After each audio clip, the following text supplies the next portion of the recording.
1920 में अचानक भारत की तमाम मस्जिदों में दो पुस्तकें वितरित की जाने लगी। एक पुस्तक का नाम था कृष्ण तेरी गीता जलानी पड़ेगी और दूसरी पुस्तक का नाम था 19वीं सदी का लंपट महर्षि।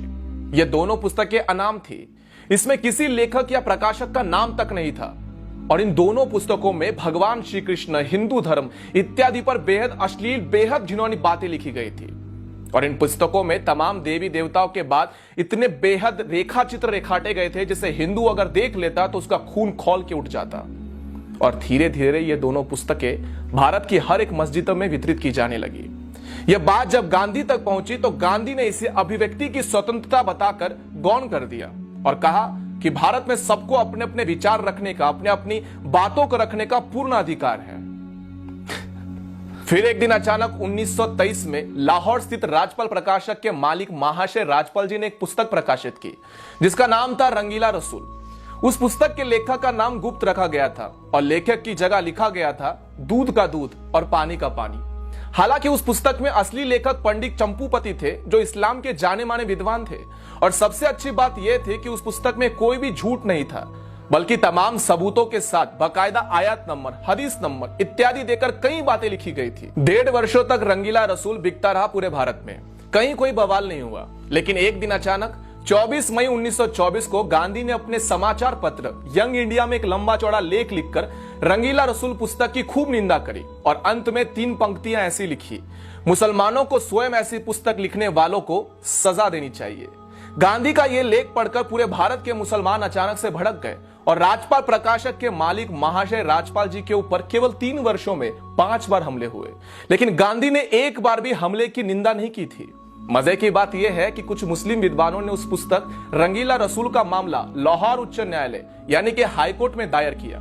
हाईकोर्ट ने 4 इस्लामिक विद्वानों को न्यायालय में खड़ा करके उनसे पूछा कि उस पुस्तक में ऐसी कौन सी पंक्ति है जो सही नहीं, आप स्वयं बता दीजिए। चारों इस्लामिक विद्वान इस बात पर पूरी तरह से सहमत थे कि इस पुस्तक में कोई गलत बात नहीं लिखी गई। फिर लाहौर उच्च न्यायालय ने महाशय राजपाल जी पर मुकदमा खारिज कर दिया और उन्हें बाइज्जत बरी कर दिया।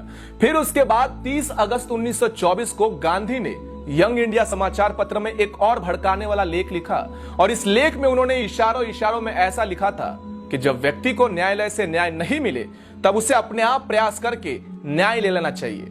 उसके बाद महाशय राजपाल जी के ऊपर 2 बार और हमले का प्रयास हुआ और अंत में 6 अप्रैल 1929 का हमला जानलेवा साबित हुआ जिसमें मोहम्मद इल्म दीन नामक एक युवक ने गदा से महाशय राजपाल जी के ऊपर कई बार वार किए जिनसे उनकी मौत हो गई थी। जिस दिन उनकी हत्या हुई उसके 4 दिन बाद गांधी लाहौर में थे, लेकिन गांधी महाशय राजपाल जी के घर पर शोक प्रकट करने नहीं गए और ना ही अपने किसी संपादकीय में महाशय राजपाल जी की हत्या की निंदा की।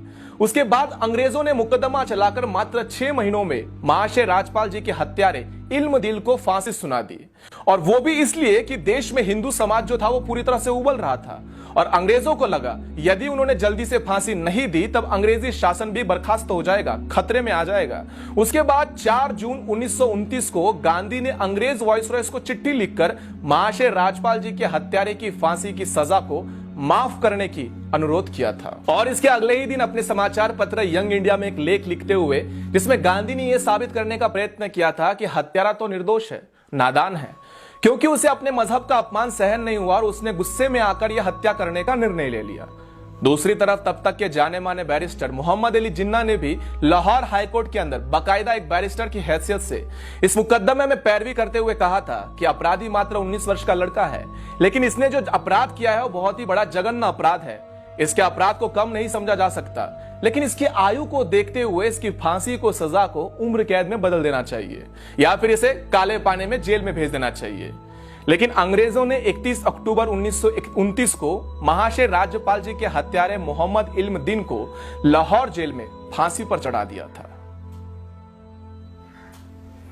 बापू, तुम्हारा अहिंसा का पाठ एक तरफा था।